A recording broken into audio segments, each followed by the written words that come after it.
and an alumni advisor to the Fordham Investments Club today, who is putting on this event. The Gabelli Center is sponsoring it, so we are very excited. So let's just give a round of applause for the volunteers that have put all the hard work into making today a reality. This evening marks a flagship moment for the club, the Fordham Investments Club, which we started just a year and a half ago, with one clear goal: to build a true investing community within the graduate program.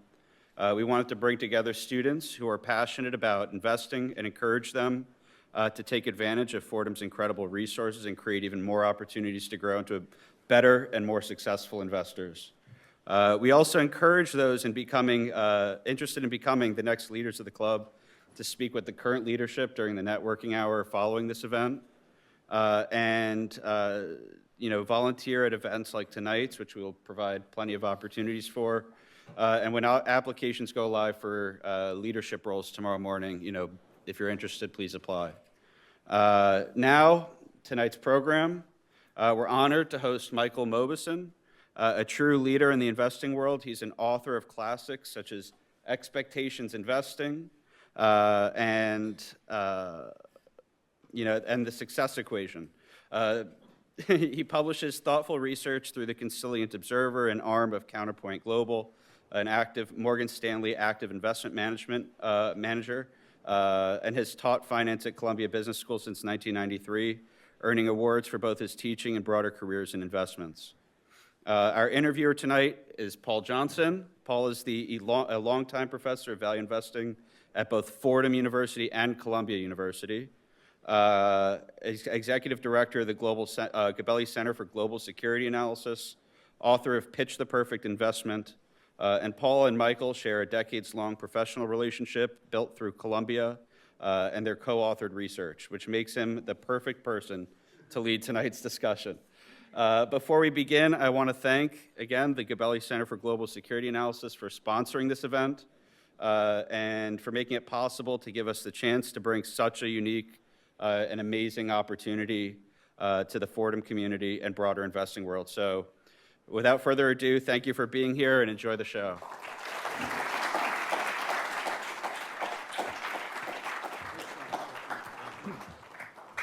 You have the tougher chair to get to. It's okay. Yep. He has longer legs.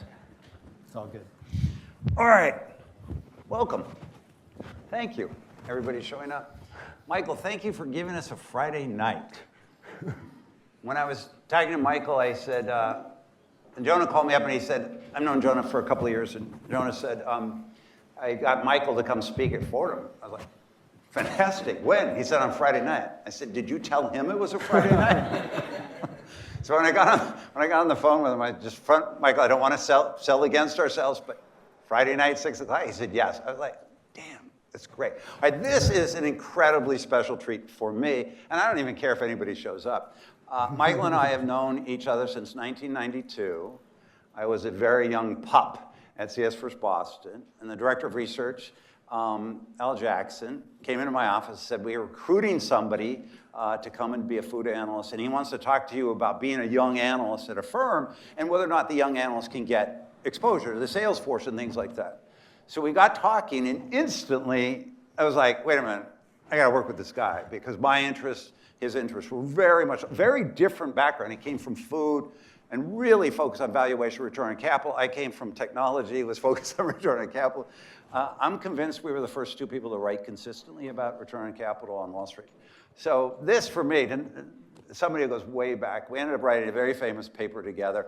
And I have to give kudos to Michael for one thing. I had already left First Boston, and he got my name on the report and my email at my new firm.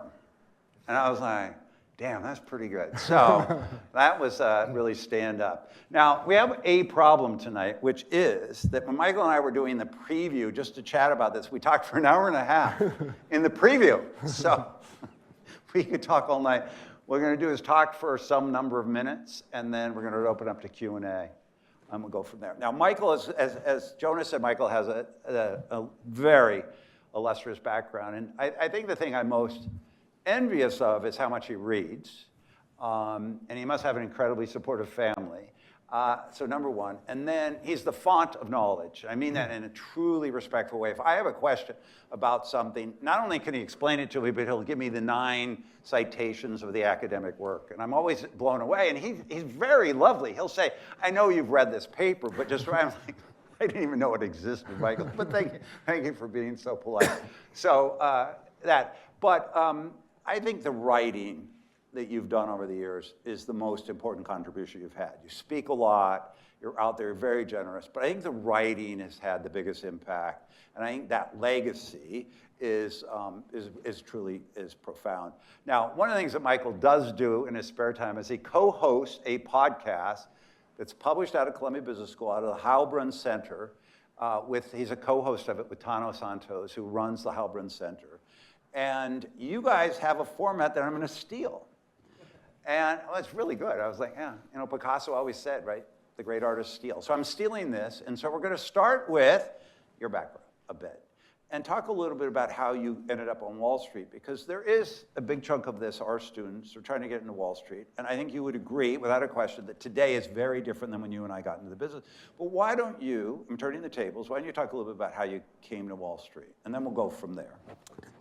Well, thanks, Paul. It's great to be with you, and it's great to be with everybody, so thank you so much for your time. I went to another wonderful Jesuit institution called Georgetown University, and was a government major, so I did no business or no finance. I always like to say my father strongly encouraged me to take an accounting class for non-business majors, and I got a C+ out of the generosity of my professor's heart. And the promise never to practice. And a promise never to practice, exactly. At that time, though, this is the mid-1980s, at the time, a lot of the big investment banks in New York were recruiting for training programs. And those were actually amazing. And so one of the firms that recruited was Drexel Burnham Lambert, which is now defunct, but at the time quite hot, mostly because of Mike Milken and the high-yield bond market was a big thing. So I applied to, was accepted to this training program in 1986. There's a very quick, by the way, the success equation, I tell this story very quickly, because I'm also going to talk about another failure in a second, but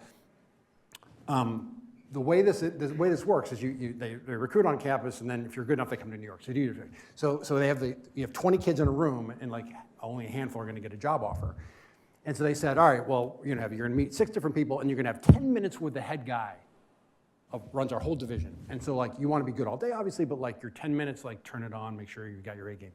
So I do my meetings, and then I do 10 minutes. And so I walk into the guy's office, got this beautiful office overlooking downtown Manhattan, and he has a Washington, now back in the day, Washington Redskins trash can. So I say to him, Mr. Schur, that's an awesome trash can, literally. And it like triggers this guy, and he goes, oh yeah, sports a metaphor for life. And he goes on, my 10 minutes is 15 minutes of me just going like this, and he going on about how great sports are in Washington, D.C., and he's like, So anyway, I go back and get the job offer. So it's great. And so 3 months later, yeah, no, exactly, you know where this is going. So 3 months later, like the head of my training program pulls me aside and he says, hey, listen, buddy, you're doing fine. We're happy with your performance and everything. He says, but I just got to let you know that those 6 people you interviewed with, they voted against hiring you. The 6 people? Yeah, so I was like, well, then how did I get the job? And they're like, the head guy came and went down the list. He goes, we need to hire this kid.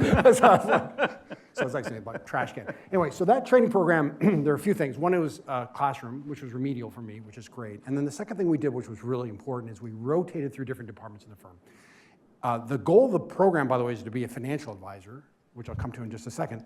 So we spent time on every trading desk, in investment banking, in equity research, in operations. So just envision every part of an investment bank. And the reason I think that was really valuable for me is there's in economics, there's a concept called match quality, which is finding the situation where your skills and interests match where you can create value in your organization. And people struggle to find this. That's why people often have different jobs as they get, especially when they're young, and then you figure out, like, this is something I'm good at. Here's where I can add value. Here's where I'm happy. Match quality. So, when you wake up in the morning and go, I have to go up, sit on the options trading desk. Are you excited about that, or are you bummed out, right? You can figure it out. You can almost feel it, right? So I had exposure to equity research. That was great. By the way, so this job ends. We go to be financial advisors. I am an absolute abject failure. I didn't get technically fired, but effectively I was fired from this job. So I was out jobless at the end of 1988, but had a sense of what I wanted to do. Now, there's one other thing I'll mention. Wait, freeze for a second. You went through this. you went into research, you said you had a good idea what you wanted to do, which was not that. Correct. What Being a was- financial advisor. Was it research? Yeah, it was research, and it was like, so part of what I was, even though I was a government major, I was okay at math. My college advisor wanted me to go to engineering. I applied a bunch and got into a bunch of engineering schools, so I was like okay with math. And so I was like, this is awesome. It's like study businesses, it's like numbers, it's psychology, it's changes every day. Yeah. Like this isn't, you never have the game beat. I was like, this seems really super fun. I happened to work with a guy I really liked as his junior guy. So yeah, so I was like, this is what I'd like to do. Was that covering food? Was the senior guy? No, he was just, he was like he covered like random stuff. Okay. Now the other thing I'll just say was formative at that time is, and I'm sure we'll get into this, but in the middle of my training program, one of my co-trainees, guy Nick Ripostello, gave me a copy of Creating Shareholder Value, Al Rappaport's book from 1986, and that was the book that changed my life. Yeah, you've always said that was the one that, because Al was so articulate on these key principles that became kind of the architecture of how you spend the next 30 years in some ways. Right, and I'll just share, I mean, the three things, and I think you and I would share all three of these things in a very deep way. Number one was, it's not about accounting numbers, it's about cash. Yeah. And it's to this day, people in the financial community seem very focused on earnings and so forth without understanding the underlying economic drivers. And so Rappaport, and by the way, he was a professor, even though he's known for finance, he was already a professor of PhDs in accounting. So that was interesting. So focus on cash. Number two was and I think in some ways we do disservice even in our universities and graduate school, right? Second point he made was you can't do valuation well without understanding strategy, and you can't do strategy well without understanding value creation, right? So what multiple should a company trade at? Well, it depends on what the economic outlook is for that company, its industry, and so on and so forth, right? The litmus test of a strategy that's good is that it creates value, right? And then the final thing, and I want to tell one Paul Johnson story on this. The final thing is chapter 7, the original book was called Stock Market Signals to Managers. And his argument was, executives, if you just invest above your cost of capital, that's not good enough. If it's all priced into the stock, you're not going to generate excess returns in the market. So it's a game of expectations. So you have to meet or exceed what the market thinks you're going to do. So you have to read what the market thinks and then say, am I going to do better? So my Paul Johnson story is, you were generous enough to invite me to guest lecture for your security analysis class in 1992. And so we get in the cab and we're driving up through Central Park. And by the way, you could drive in Central Park. You could drive in Central Park, and you asked me to talk about valuation, so I was super excited about the topic. And you said, and you're like very casually, you're like, by the way, I tell the students that valuation doesn't matter. And I was like, what was that? Like, yeah, I don't tell them valuation doesn't matter. So I'm like, okay, I'm coming in to talk about something that doesn't matter. And you're like, no, it's really about revisions and expectations. So that was the tie that bind those two things together. But that was so I was like, all right, yeah, I can roll with the expectations thing. So yeah, so Rappaport, by the way, had been very central in my life, and I got to know him. He invited me to join faculty at Kellogg for executive programs and so forth. I'm going to go see him October 1st. He's 93 years old. He's amazing. He just got an academic paper with some co-authors, an academic paper accepted to Management Science, which is one of the top academic journals in the world, at age 93. God bless this guy. He's fabulous. All right, so you're now you go to Drexel first. Do you go to the research department at Drexel? No. So then Drexel blew up, right? Yep. It went out of business. And then I eventually found a job. My next real kind of serious job was as a junior analyst at Nomura Research Institute, which is the U.S. division of the Japanese brokerage firm. Again, for you young people, this is hard to put in context, but in 1989, 1990, you do recall this, Paul, Japan was the top of the world, right? They were going to take over. They were going to take over the world. By the way, my father very seriously said, besides telling me to take accounting, said you should study Japanese because everyone's going to be speaking Japanese in a few years, right? So there's like, okay. So this is Nomura, this is a U.S. So I actually supported two analysts. One was food, beverage, tobacco, which was something I was familiar, at least with a food piece of that. And the other was capital goods, interestingly. So I worked with both of these analysts as their junior guy for a couple of years. Only did 2 years, basically, and then I went on to NatWest briefly. NatWest was actually, that's where I met you when I was at NatWest. When Drexel went belly up, NatWest took over the equities business. So that was people I knew. So I was there for a while, and then I went to First. And Al Jackson was the research director, and he was a former food analyst, and do you knew him, he knew you, or? So this is very intimidating because Al Jackson was not just a food analyst. He was the #1 rated food analyst forever until he stepped down. And there was one guy between us, like that did it after him, and then I was the next guy. So, to interview with him was extremely intimidating because this is like, you're meeting with the #1 person in your field, whose name you've read about all these years, and like you're supposed to be doing the job that he did, and no one did it better. So yeah, it was very intimidating. That's pretty good. I followed technology. He didn't know anything about it, so I was safe. It's a good way to go. All right, so you end up, I convinced you to come. He convinced me to come, exactly. No, he said, well, a junior analyst, I mean, not a junior, but a young analyst. I said, Michael, the old guys are so bad here that if you could speak, it was clear, it was very bright, it was very good. I said, they're going to love you. Come. So by the way, I have to inject one story. So I went into the consumer team, right? And by the way, it's nice that we sat near each other, so that was kind of fun. I can hang out with you tech guys. But I was in the consumer team, and one of the senior consumer guys, who, by the way, is just a lovely guy, such a nice guy, he pulls me aside, like day 2, like literally, and he metaphorically puts his arm around my shoulder, and he says, hey, young man, I understand you're into these like return on capital and cash flow and all these sort of fancy pants things. He's like, but you're in the big leagues now, boy. Like, it's earnings per share and PE multiples. Like, you got to go down the fairway. So I was like, all right, so ignored him, but basically. We're going to come back to this story, but you and I were talking about this. I was trying to figure this out. Return on capital, which is a big part of what you've written about, I've written about, this is a big part of it, was not from Al. That was not from Rappaport. Al's anti-ROIC. Yeah, so he's very influential, but not and I think you're pro ROIC, I think. Yeah, I have to like be neutral. I have to be, when I'm with him, I pretend like it's not great, but it's better than nothing kind of thing. He's softened in his years, but I think what happened, Paul, I think the background is, and this is again, we're going back to the 1970s now, there were two sort of big people in this field of value creation. One was Joel Stern at Stern Stewart. Joel, by the way, for many, many years taught at Columbia Business School, including other schools around the world, and started a consulting firm called Stern Stewart, big ROIC, economic value added. And EVA. Right. And then Al Rappaport, who also started a consulting firm called Alcar. Al is the Al of Alcar, Carl Noble's the other one. So they were sort of the dueling guys, and one was University of Chicago, one was Northwestern, and so forth.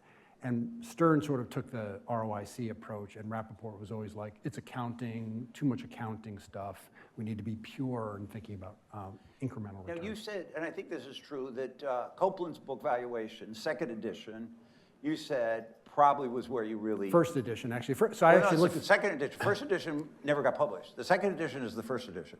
Oh, okay, so I don't even know what that means. The only reason... The 1990, so there was a 1990 version of it. Yeah. That's the second edition. Okay, yeah. So, and I have them all. The first edition was only published internally.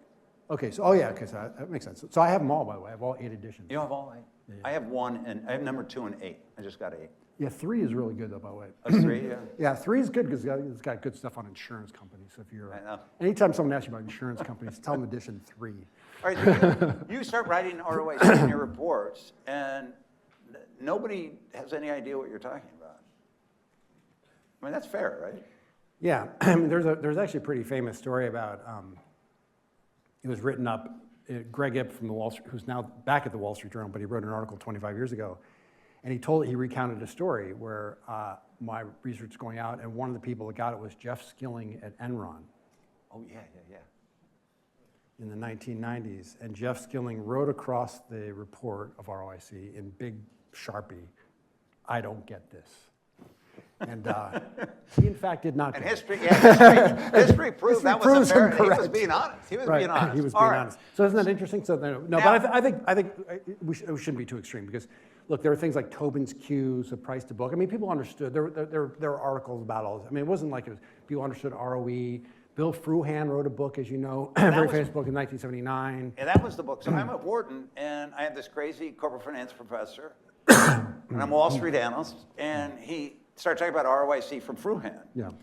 And I went up after class, I said, I've never seen this. I work on Wall Street, I've never seen this before. He goes, no, it's kind of cool. He gave me a copy of Fruhan. He said, oh, here, you should read this book.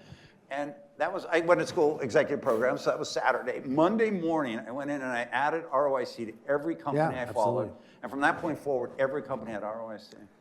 But the funny thing is, I'd never seen Fruhan either. And then Al it was moving from one place to another. So he was like getting rid of a lot of his books, and I happened to be with him, and he's like, do you want this book? Do you want this book? And he had Fruhan, it was, by the way, Fruhan wrote a book about airline industry in like 73, but this was like 79, the 79 Fruhan book.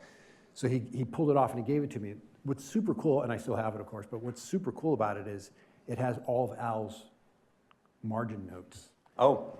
And so the funny thing is, even when you're reading Creating Shareholder Value, or you're reading all this stuff, you really, so Al talked about pre-strategy and post-strategy value. I'm like, all these ideas were already well developed, and he relabeled them. And of course, I read it the first time, and I had no idea where they came from. So it was very interesting. And even like, I think pre-strategy, value creation, that's Miller Modigliani, 61, right? So like that stuff, all this, there's very little new under the sun is the point of all. Yeah, and I think Stern was a big influence on both of us. I think he was a professor at Columbia. All right, now, your career doesn't follow a normal path. No. Which probably is a good thing for all of us. All right, so you're a food analyst at First Boston, and what's the first edition of Consilient? Why you're a food analyst? Probably 2000, yeah, 2000. No, it was after a food analyst. So what happened is I was a food analyst, and I was doing a lot of work on valuation. I was very interested in valuation. So I'd go into these money managers, I'd go to the buy side, and they'd be like, we kind of care about what you think about Kellogg's or General Mills, but we really want you to tell us about valuation. So I would spend all my client meetings telling them about how to value things versus telling them about Kellogg or General Mills or Campbell Soup or whatever it was. And so eventually, like, the powers that be at First Boston said, like, or CSFB, they're like, maybe you shouldn't be doing just that. You should be doing more valuation. So the first thought they had was actually to make me the product manager. So for 2 years, I was head of equity product at CSFB. So I mean, I ran the research call. If you knew this, it was a dark time. I ran the research call. I had to sort out, like, and then I was still doing research on the side, but I was doing that as my main job. And then in 1999, they were like, we're just gonna, you should just be writing stuff. So they made me chief US investment strategist, which is a completely misnomer of what I was doing, but I was just starting, then I got to do it. Okay, so the Consilient Observer, and by the way, first of all, who knows what Consilient means even, right? So anyway, we should maybe talk about that, but I was one of those people, I still am to some degree, but I was one of those people, I'd read something, I'd be like, oh no, there's something interesting here and they're not talking about it. Or watch something on TV, oh no, there's some other interesting angle on it. So I'm like all these ideas in my head. So I was like, you know what, instead of me just bumbling to myself, maybe I should start to write these down. So I was like, I'm gonna try to be disciplined, and every 2 weeks, I'm gonna write 1,500 words on an interesting topic. What do we call this? I had read E.O. Wilson's book, Consilience. Consilience means the unification of knowledge, the jumping together of ideas. E.O. Wilson was a very famous scientist. Biologist. And came up with this idea that it's beyond your narrow field. Right. You really have to be learned to be good in your field, but you really needed these other things, and that had a big impact on By the way, I was late to it, but just this year I read Richard Rhodes, who wrote a very famous, he's a Pulitzer Prize-winning author, did a biography of E.O. Wilson, which I just read this year. So that's, if anybody's interested in E.O. Wilson, he's an amazing guy, by the way, and incredibly prolific. So anyway, so I was like, all right, I'm going to call this the Consilient Observer. There's someone who's like willing to take ideas from anywhere, but think about how they apply to the world of investing. So I called it the Consilient Observer, and we did it for probably maybe 2.5 years or 3 years. Yeah, something like that. It's a freeze for a second. We have now go back to 93. 92, you come and lecture at my class. And 93, they decide to give you an entire class. Yeah, how does that happen? At Columbia. Back when I always joke, you can't get a job there now, but then it was the two of us. And I always joke that the job interview was you had to fog a mirror. You had to have a heartbeat, and then they would give you a class. Yeah. I don't know, it felt like that. All right, so you start teaching in 93 in the spring, and this spring will be 33? This spring will be 34. 2026 will be 34. But I actually started teaching this summer. So the quick story you started. Yeah, Charlie Wolf, who was part of the technology group, followed the PC stocks. And Charlie was Charlie was a tenured professor at Columbia Business School in finance, taught mostly fixed income, and took a sabbatical year in 1984, wanted to work on Wall Street for whatever reason. No, wait. Backstory. So Murray retires in 77, and Roger Murray retires in 77. The classic class. Charlie was a debt guy, credit guy, but he didn't know anything about derivatives and all the new stuff that Ranieri was pioneering. So they came to him and said, why don't you flip from teaching debt, because you were teaching old school, and teach the security analysis course, because we don't have anybody to teach it. And Charlie said, I will, but I want to go to Wall Street for 1 year, sabbatical. He goes to work for Jim Freeman. Jim Freeman. At First Boston. Exactly. Jim doesn't want him to do any harm. And so he hands him a perspective of a recent company that went public called Apple Computer. Exactly. And he said, go do this. Exactly. At the end of 1 year, Charlie loved it so much Never left that he said, he came back to Columbia and he said, I want to do a second-year sabbatical. And they said, you can't. He said, what are my options? They said, come back to school or quit. And he quit his tenured position to stay on Wall Street. And the deal was he would teach every fall, and he would get somebody to teach every spring. So in the summer of 92, he comes across the hall and he says to me, hey kid, he had this gravelly voice, hey kid. Yeah. He said, how would you like to teach business school? And I say he was 50. I said, when I'm your age, that would be great. He goes, how about September? I said, Charlie, I'm out of business school 1 year, you're crazy. He goes, you'll do fine, you'll do fine. So he brought over this box, those banker boxes with his stuff in it, and it's like Indiana Jones. I'm looking through this, and these pieces of paper are collapsing to sand. This stuff is so old. And so I sit down and I design the course that I wish I had had when I was at Columbia. And I asked Charlie, I don't know if the story is true, I don't know if his answer. I said, Charlie, why are you not teaching this fall? Because you're supposed to teach in the fall, maybe the spring. And he says, I'm getting married. And I said, what marriage is this? And he said, this is number 5. So I said, Charlie, I may be wrong, but you may be a better professor than you are a husband. Are you making the right trade here? And I said, kid, you'll be fine. So I taught in the fall, and then I taught in the spring. You taught in the summer. Exactly. But my story is a little bit different because so then Charlie came to me, and I'm pretty new still, and he goes, hey kid, what do you know about brands? I was like, well, I'm the food analyst, so I guess I'm supposed to know something about this. And he goes, I haven't really written about it. I go, but here's some research reports I've done. And he goes, thanks, kid. I'll see you tomorrow. So he walks in tomorrow, the next day. Instead of talking about brands, he goes, hey, can you teach Columbia Business School? So I was like, where did that come from? So now I know the whole backstory on that. So he's like, yeah. Yeah, so you've been teaching every spring, now spring. So I did summer 93, summer 94, and then spring started 95, and since then it's always been spring. And you've been doing it ever since. And as Jonas said, you've won a couple of awards along the way. And you've been very involved in that. So you've had these parallel careers. All right, at some point you leave First Boston and go work for the world famous Bill Miller. Yep. How did that happen? Well, what happened, so I met Bill probably early 1992, 1993, and it was the same thing. I sat down with his team, and very unceremoniously, he launches the meeting by saying, this guy's gonna teach us about valuation. Anything he says is what we're gonna be doing from now on. So I was like, he's like, go. So I was like, all right. So anyway, so I went through my whole spiel. 92, 93, so I just was friends with him for a long time. He introduced me to Santa Fe Institute in the mid-1990s. And then in the early 2000s, like what was happening is like the investment banks were under a little bit of stress.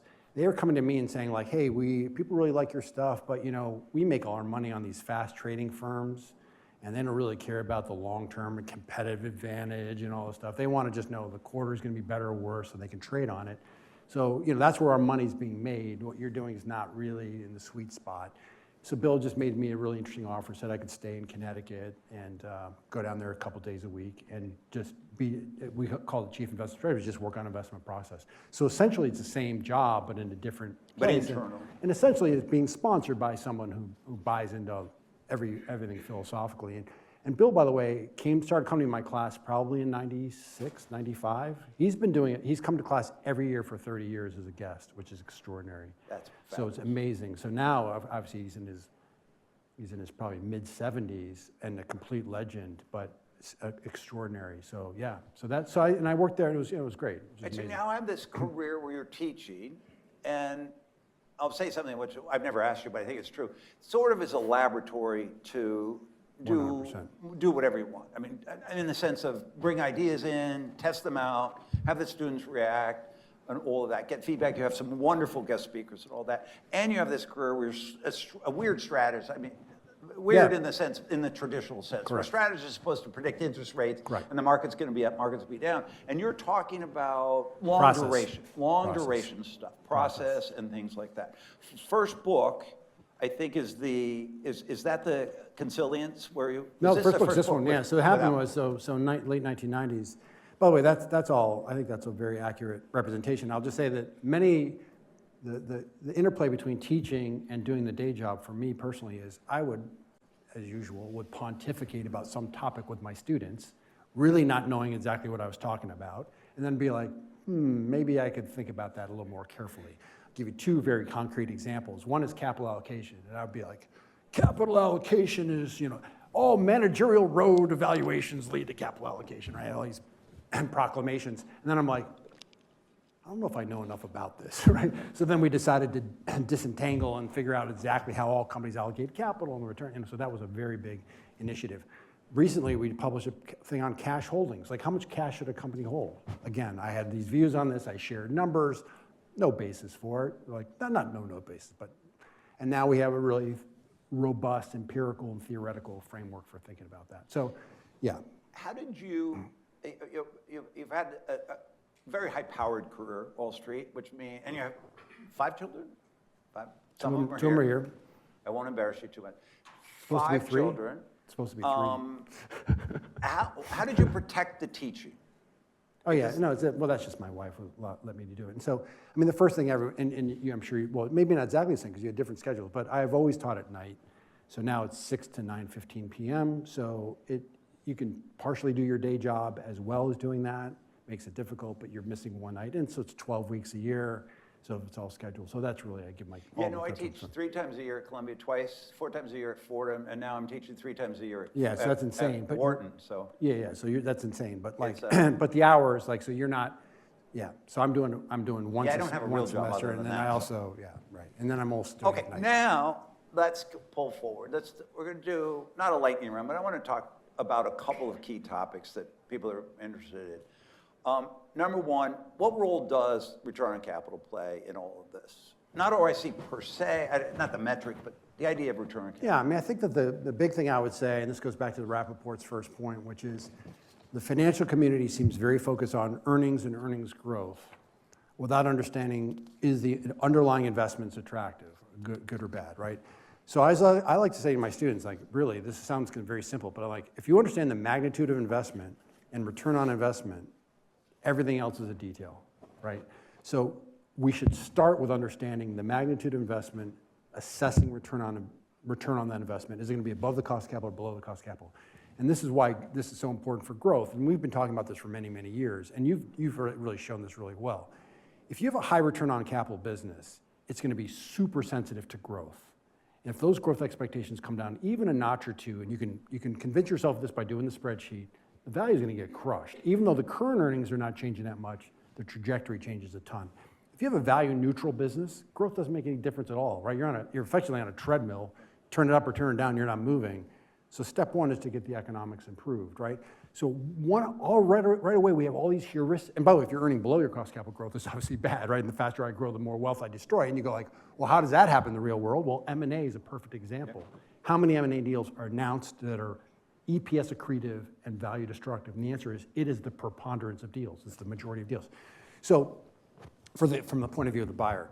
So my point would be return on investment is the first thing we should be thinking about. Growth is the second thing. And almost always corporations and investors and the media focus on growth. Flip the order. Now, growth is not bad, of course, just to be clear, but it's got to be, it's the second order, it's not the first order consideration. Right, next, competitive advantage. What's your current, and you and I have been talking about this a bit, because ROIC, sustainable ROIC is clearly a function of sustainable competitive advantage, which we just talked about. So what's your thinking on competitive advantage? I think this is really,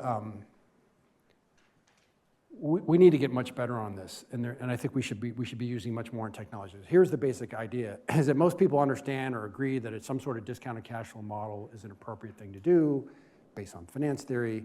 The question is, how far do I model out my explicit cash flows? By the way, Harvard Business Review did a survey of companies.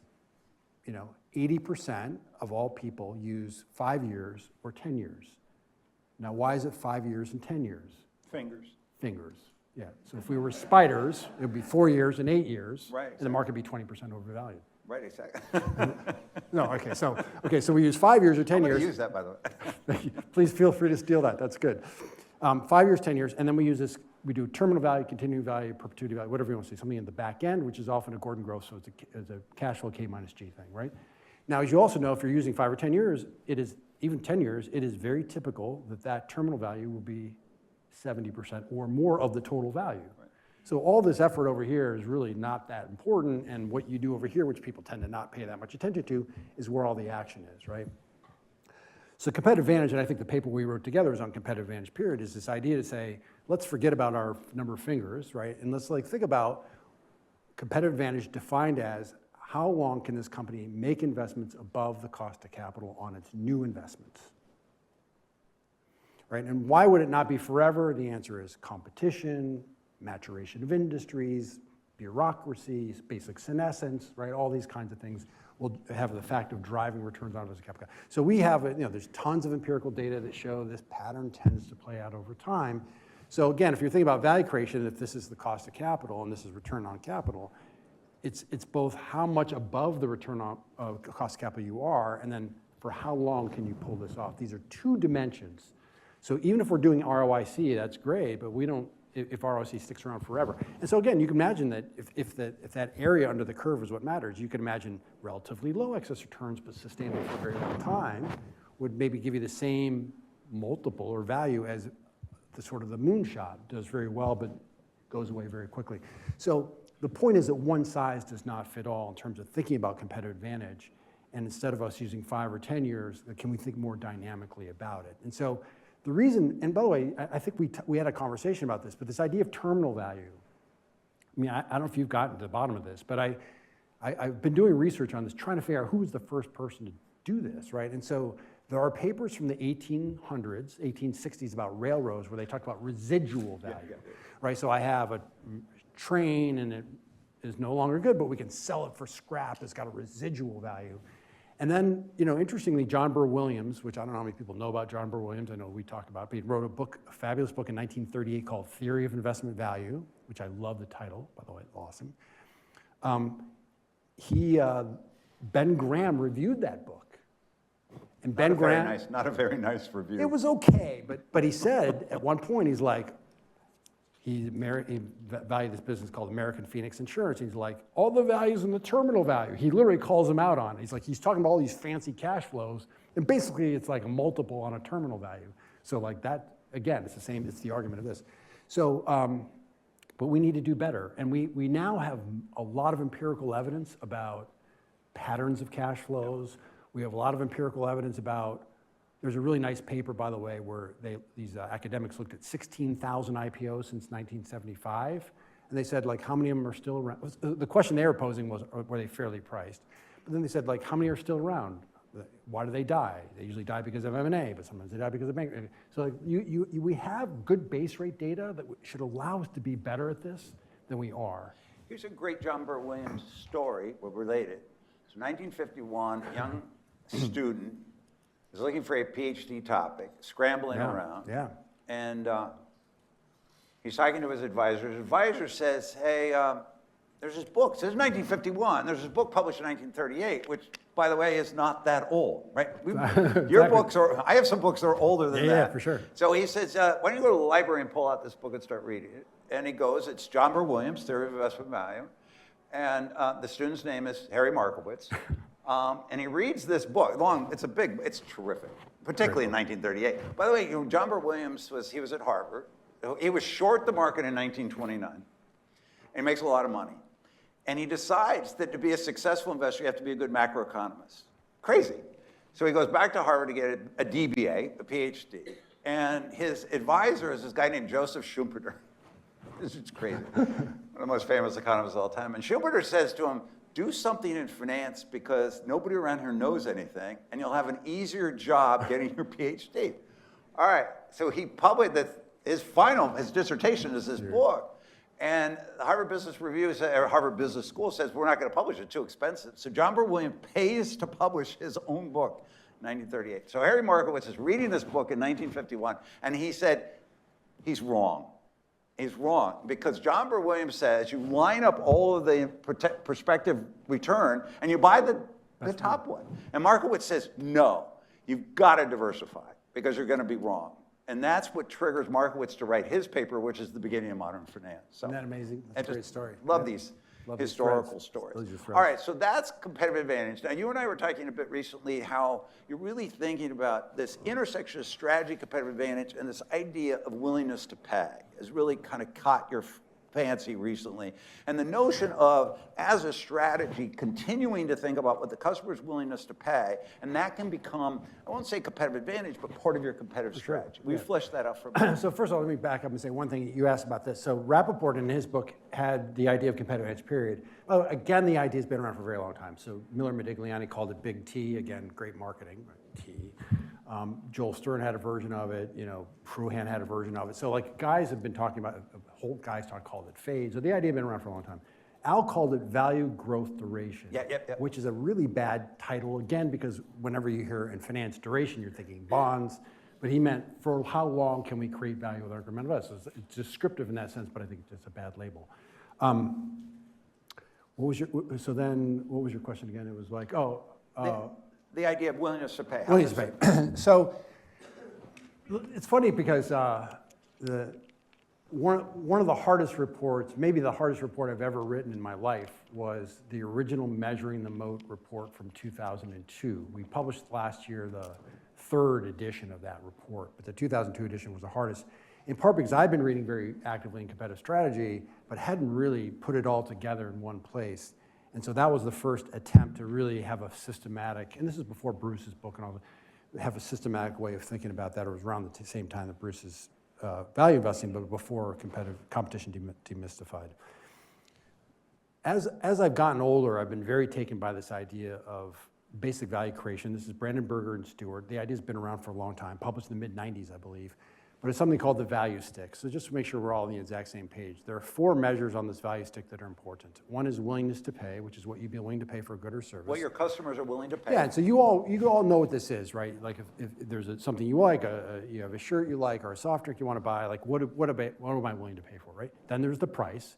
And by the way, if the price is below willingness to pay, you're like psyched. It's consumer surplus. You feel like you've gotten a good deal. And the bigger the gap, the bigger the deal is from your point of view. Then there's cost, and then there's willingness to sell. This is the suppliers going to the company. All right, so for the company's value creation, it's price versus cost, but there's this larger ecosystem that spans from willingness to pay to willingness to sell. By the way, I did not know this until very recently, until I started working on the new Measuring the Moat, that Michael Porter actually had all this as well. And no one ever talks about Michael Porter talking about this, but he did have all this stuff. Okay, so Warren Buffett's got this great thing. He says, the greatest indicator of a great business is pricing power. And I always took that to heart. Once again, something I'd repeat to students all the time. And I'm like, the more I read this thing, I'm like, I don't think it's pricing power. So Jeff Bezos' last letter, I think, kind of got me catalyzed on this. And he said, the theme was create more than you consume. Create more than you consume. And then there's a guy named Felix Oberholzer G. wrote a book called Better, Simpler Strategy, which I liked and I recommended. And he goes through the value stick, and he basically says, forget about pricing. Think every day about increasing willingness to pay. Because if you increase willingness to pay and you don't raise prices, you increase consumer surplus, that's a competitive advantage because your customers are psyched. If you have to raise prices, you have headroom because you're simply taking back a little of the value you've already created, right? So this idea of willingness to pay, then the question becomes, how do you increase willingness to pay? And that it becomes a very different mindset than just saying, like, we're gonna raise prices. And by the way, there are companies that are just, they try to max out on willingness to pay. They're usually supplier, for example, companies that supply small components for aircraft. The airlines have to buy it, they have no choice. They're relatively low cost. But relative to the overall. But they hate these companies because they're giving they're capturing all the value. Yeah, I always think of those as very fragile business models. They are fragile business. Because some little disruption, they could be out of business. Right, and so I think you think so you think about a lot of the great businesses in our last 25 years, Amazon or Costco, whether they, and I think Jeff obviously talked about it overtly at the end, but I think that they always had this idea of like, we're going to try to create a ton of value for our customers, and then we're going to capture our piece of it, but we're always going to make sure that they're psyched first and foremost. The way I always think about it is you want happy customers. And one way to keep your customers happy is continue to deliver more value than they pay. Correct. And it creates a switching cost. Correct. Because the next competitor has to come in and deliver more value than they charge. But you may have scale, you may have relationship, you have distribution. It's really hard to do. All right, next one. We've got a couple more and then we're going to open this up. I told you I could talk all night. This is absolutely a treat. Compounders. This is one, I'm curious, I'm just going to state, I get infuriated because people use the phrase, and then when you push them on it, what's a compounder? They have literally no answer. And it drives me crazy. I met somebody recently, and she wanted to teach, and I said, I'll introduce you to some people. It's harder than when you and I started. Yep. And I said, what's your specialty? And she said, I've really done a lot on compounding. I said, great, what's a compounder? She literally couldn't answer the question. Yeah. So talk to me about your take on compounding. Yeah, I don't know. I mean, I think that a compounder to me would be a business with very good economics, a high return on capital, that can continue to find opportunities to reinvest. And the reason it compounds is because the market always thinks that their competitive advantage is finite, and they always can find a way to keep doing what they do for longer than people think. Right, the duration is more the than duration of people are competitive paying advantage. So for, right. this, just to pause, this is something that's in our paper that we talked about together, but I'm just gonna make this up and say, let's say the market's pricing in a competitive advantage period of, let's say 12 years, just make up some random number. And so what that's saying is the company can invest above the cost of capital for 12 years, and after 12 years, they're gonna earn their cost of capital, which again is consistent with economic theory and so on and so forth. Okay, well, if 1 year from now, like we've lopped off a year of the value creation, that's already in the bank, well, if that means the competitive advantage period should be 11 years, but if actually it stays at 12 years, that means it's tantamount to a revision expectations. Like we're giving them credit for another year of value creation, this one's in the bank, and then if we keep this thing going forever, it essentially becomes these rolling expectations revisions. We're picking up these years. So to me, that would be the compounder. So the characteristics would be large total addressable market, good returns on capital, decent growth rates, and then the fact is that they perpetually can find ways to deploy capital. The market is underestimating the duration of the economics of the business. Economics are good. And every year it's like, oh, wait a minute. It should have been 13, but it was only 12, and a year later they're like, oh, it's still 12, and they pick up that year. All right, Correct. 2 more quick topics. Are you satisfied with my response, by the way? I'm sorry? You satisfied with that, compounder? No, I think it's better than most. But there's a piece that everybody misses, which is, I'll share. This is about you, but we'll enter it in. There's a piece missing: market implied value of growth. Yeah. So what happens is if you can keep the duration, but if the growth, market implied value of growth shrinks, I can absorb all of that. So I need 2 things: exactly what you said, and investor expectations about growth stay the same. So if you had that piece, then I'll give you an A for the answer. All right. I'm wrong. There's one more topic, and then we're going to open up. And we can talk all night. Artificial intelligence. Now, this is a strange thing, because we have 3 things that are affecting artificial. Number 1, it could affect the company's profitability and all of that. Number 2 is there could be tools that make us better. And number 3, we can invest in AI, the companies and all those opportunities. So there's an easy question to answer. What are you working on? A couple things. Yeah, just a few thoughts on this. And we are working on some stuff. And the first thing I want to say, because I've just finished a draft of a book, and I wrote about this, and maybe someone will correct me, especially someone young. Here's my latest on this. If your goal is understanding, and by the way, young students, your goal should be understanding. If your goal is understanding for a topic, the less you know about the topic, the less you should use AI. Wait, freeze, I just want to say this again. The less you know about the topic that you're using AI to augment you, the less you should rely on AI. Correct. The more you know about the topic, the more you should use it. I think that what's happening in our world today is people who know little are using it too much, and people who know a lot are using it too little. Okay. Now, there's one caveat to my don't use it if your understanding is your goal, and that would be if you're using AI as a tutor rather than giving you answers. If you're using it as a tutor. Very few people are using it as a tutor. Like the vast majority of college students, whatever, they're using it to cheat. They're not using it to learn, right? So the challenge is that when you use ChatGPT or some other LLM to do the work for you, you're offloading your thinking. And just like not using a muscle, you're gonna get flabby. So that would be my overall, now, what we can do about all that, who knows? But that would be if you wanna learn something, you gotta learn it the old way. And that's why I have reactions. People go, oh, I can fire all my junior analysts. Like, the reason you can fire your junior analysts is because you're a senior analyst and you have reps at doing this. You've built models, you've written all, so you know when something comes back at you that doesn't make sense because you've been there. If you don't have that experience, you're not in a position to make that judgment. So where the next senior analyst is gonna come from if we're not getting reps? Okay, so that's the first thing. The second thing is like, how will AI affect businesses? I've been doing work with a colleague of mine, it's really his work, Thomas Kamei, which has been really cool. And he combined 2 or 3 things that were really interesting. The first was he got a very proprietary database of hundreds of millions of jobs. So he can now go into any company, type it in, and it'll say, oh, they have 40,000 employees. But Thomas's database will then say, here's what those people do, and here's what those people make in various jobs. So he knows not only how many people work there, but what they're doing and how much they're getting paid. So that's really helpful. Combine that data set with Osborne and Fry, these two academics at Oxford, they went through 700 different jobs and predicted the probability of it being replaced by AI, from it's a certainty, like a call center person, to it's very unlikely, a dentist.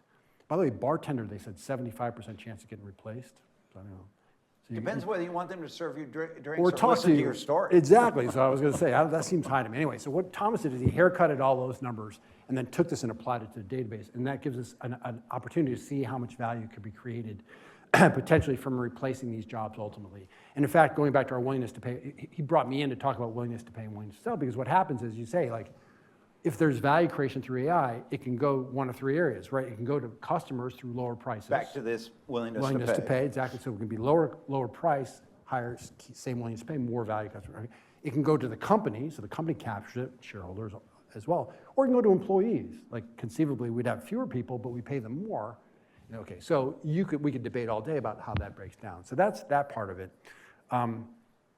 In terms of using it for investment research, I think it's really early days. Again, a lot of this is, I think the key task is to be able to prompt really well. Before we came on stage, you were talking about a couple of prompts you put in, but prompting is really, really important to get good outputs. You also have to have a nose for what your output is. But I think there's a lot of, for me, like for background stuff, it seems very, very helpful and very good.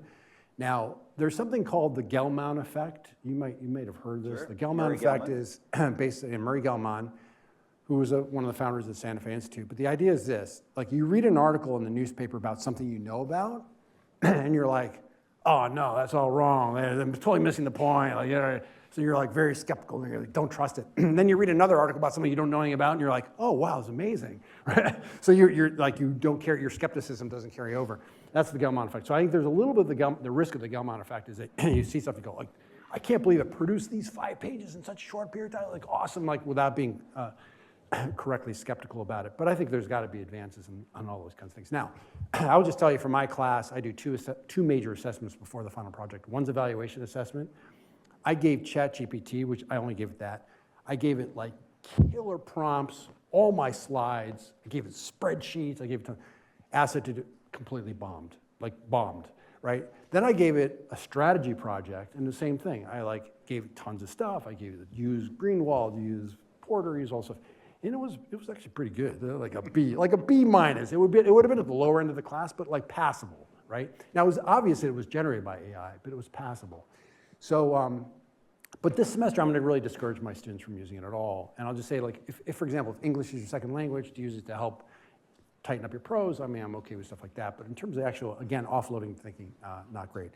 I think the big issue from an investment point of view is exactly like, we are spending staggering sums of money, and these you have to go back to, railroads in the 1800s, you have to go through the telecom boom of the turn of this century and so forth. I mean, we're really in these sort of epic levels, and the question is, what will the return on the investment be? How will that flow? Yeah, there's $1 trillion that's been invested in infrastructure in the last 5 years. $1 trillion, right? And so now, if I want to be bearish, deploying that much capital for anybody at any time is really difficult to do to get an appropriate return. If I want to be bullish, I would sort of say, like, it appears, at least as far as we can see, which is not very far, that there's demand for much of this. And the question is, can they curtail if the demand curtails? So it seems like they're reacting to something that's not completely, it's not build it and they will come, it's actually... Seems to be responding to demand. Responding to 700 demand. million weekly active users, right? It's the biggest So technology those are the adoption. sort of things. But I think it's really, really hard. And businesses, there are certain, like NVIDIA is an amazing business. It's got huge operating leverage. So if you believe the revenue is going to come through, the incremental profitability is really high, it's fine. But if it doesn't come through, like the economics change very fast. Yeah, my good friend Ben's sitting here, and he'll point out that I've been saying this for a year, and I've been wrong for a year. But it's an incredibly fragile business model because your top 5 customers are like 80% of your revenue, and they're really smart. And they're building alternative silicon. They're building products to replace you. Right. So they're your biggest customers, and they want to replace you with their own products. I've been saying this for a year, and I'm an semiconductor analyst. Ben's like, I saw him recently. He goes, "You've been wrong." I never made it. I made the observation. I didn't make an investment recommendation. Observation. So we'll see. Exactly. So the one thing I would say on AI you and I've talked a little bit about this, is I have a famous phrase that Writing is God's way of telling you you don't know what you're talking about. And we both have written a number of books, and I will tell you that there's no such thing as writer's block, it's thinking block. When I can't write something, I realize I don't know what I mean, it's time to go back to the pen and paper and figure this out. And I think that I worry about AI replacing that for people, because for me, if my process is very simple. I, like you, I start babbling things. Sandra, my wife's here, and she has to list. She's an unbelievably great lister. I don't know how she does it, but I'll start babbling to her first. If it sort of makes sense, then I'll talk to Michael and other people. That makes sense. Then I'll bring it to my classroom. Then I put it on a slide. If I can put it on, that's pretty good. And then I go to write it, like you said. You know, like. Anything in the classroom sounds pretty good. Then you go to write it, you're like, oh, wait a minute. And I think if you let AI do, you're stealing that opportunity for yourself to get that critical thinking. All right, I could talk all night, but we're going to open this up to questions. All right, Robert's hand went up unbelievably fast.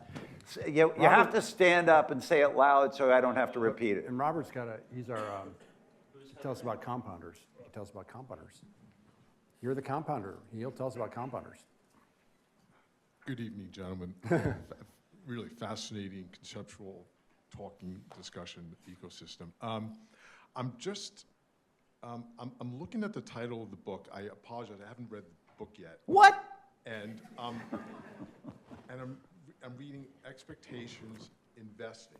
And if I'm looking at it through the lens of Ben Graham, when I see expectations, I see voting machine. When I see investing, I think of present value of future cash flows, but it's cash. That's right. How do you square the circle with? Yeah, no, exactly. By the way, it's interesting because I gave a little expectations investing talk, and I was like, you know, again, these ideas have been around for a million years. I learned it from Rappaport, but there's John Maynard Keynes, obviously, chapter 12 of General Theory is called the State of Long-Term Expectation. There's some great lines in there that's exactly this idea. John Burr Williams actually has this great zinger line where he says, hey, these formulas may seem super fancy to you, but maybe you don't even worry about plugging the numbers in. Just solve for the stock price and figure out like what numbers you need to make it make sense. John Burr Williams wrote about that, right? So 1938, the first reverse DCF. Yeah, reverse DCF. And someone I'm sure beat John Burr Williams to it, but at least it's been around for at least that long. And well, Keynes is 34, General Theory is 34, something 36, General Theory. 36, okay, so. Because it's 34 Graham, 36 and 38. General Theory, yeah. So you get the idea. But I agree with you, and that's the whole point. So it's going to be somewhat agnostic about market efficiency. That's a whole other conversation we could have about market efficiency or market inefficiencies. But the idea is to say the only thing we know for certain today is what that stock price is. And the question we want to answer, not that I would discourage anyone from buying the book, but here's the book in 30 seconds, right? Stock price reflects a set of expectations about the future. Step one is reverse engineer what those expectations are. Ideally, be as agnostic about the world as possible. You have no prior view, don't bring any baggage with it. Just say, like, what do I have to believe about the future to justify today's stock price? Full stop. Step two, introduce financial analysis, strategic analysis to say, does that set of expectations seem to be appropriate, too optimistic or too pessimistic? And then step three is buy, sell, or hold as appropriate, right? And by the way, the honest answer to question number two, the vast majority of the time, is I have no view that's different or smarter, so pass. But from time to time, you'll say these expectations are way too optimistic or way too pessimistic. So you're exactly right. You need the voting machine piece of this for mispricings to occur, and then the expectations part is understanding the one thing just to economic add to it, I think perfect answer. I just want to add that, and this is really listening to Seth, on that podcast. They recently did Seth Klarman, Cliff Asness, and Ken Daniel. I mean, it's just mind-blowing 3 hours. After listening, I realized there's a fourth step, which is being able to hold the position. Yeah, exactly. Well, that's a whole, yeah. Yeah, that's why I was like just struck that we get this mispricing, and you're very excited. You've got to be able to hold the position until the weighing machine does its job. And I think that's a piece. It's a bit more portfolio management, some business stuff there, but that's really struck me is that you also have to be able to hold the position. All right, next question. Jonah, am I calling or are you? Yeah, you got he has a a mic. mic. Yeah. Oh, I Man like with a that. mic. Man with a Whoever has mic. the mic is the next one. You guys hear me? Yeah, Yeah. go ahead. Yeah, thanks for having the talk. I'm not from this college, but still, this is a great talk, and I learned a lot from it. I wanted to know about, because you were talking about your past from the 80s, from the 90s, how was it working in the food and beverage industry while all they cared about was tech leading up to 2000? Because I think there's some perils to the industry here. So Yeah. when you're working, Well, just to thinking be about clear, that. like I stopped following this industry now 30 years ago, right? Just not quite, 28 years ago or something like that. So I've not been doing it for a long time. But it was actually more exciting back, it was actually probably more exciting back in the it was actually very exciting in the 1980s and more exciting in the 1990s. But I got to tell you something, I love being an analyst. I love being a food industry analyst. It was like the most fun job I had. And I'd still be one. I loved it, I loved it. So like, we talked, and we would do things, we try to do things that were very differentiated. So I try to understand like value chains and like who created value from the suppliers to the customers. I did a lot of work on, did all the ROIC work, did work on M&A, like who's gonna get bought out. I mean, there was a lot of fun stuff to do, but I really haven't followed that group since. And by the way, M&A, you get involved with all that kind of stuff. And then this is before, all these rules changed, but you're involved with investment banking stuff, so you could, help take companies public or take them private, and so it was fun. I loved it. Oh. Every day, like Monday morning, I'm like, this is awesome. I get to do this a whole week. This is great. Yeah, I adored it so much I would have done it for free. Yeah. You had to pay rent and kids' college and stuff like that, but I absolutely loved it, like you. All right, somebody else has the mic. Hello, can you hear me? Yep. Awesome, thanks for doing this. You've argued that investors should always anchor their forecast in base rates. And I'm curious, one, like practically, how do you balance that with genuine outliers like Amazon in the 90s, NVIDIA? And then two, just over time, right? There's well-documented evidence of S-curves being steeper over time. Social media means that consumer adoption of products, trends, et cetera, is faster than ever before, et cetera. I realized the other day that that if people really followed base rates, no one would get married. Yeah, I mean, that's what people say. The base rates on getting married are better than they used to be, but yeah, no, that's right. That's right. Hope springs eternal. That's good. Right, So by the way, as a side note, I want to define base rates before, so we get everybody on the same page, but I'll just say that one of the really interesting, so the question is, one of the questions psychologists are interested in is why do people not use base rates, right, more frequently? And one of them is called the illusion of optimism. We tend to be very optimistic. So why do you get married? Because you're optimistic that your marriage is going to work out, even though the base rates may tell you something different than that. So I was it's actually interesting. I was, of all things, was at a behavioral strategy conference. So think, Kahneman Tversky meets Michael Porter. That's kind of what it was. And it was at NYU. It was great. And they asked me to give a talk about luck and skill, which was super fun, really interesting. But Danny Kahneman at the time lived in the neighborhood. So he actually came in and just was sat there. So you have like this legend in the audience, this academic audience.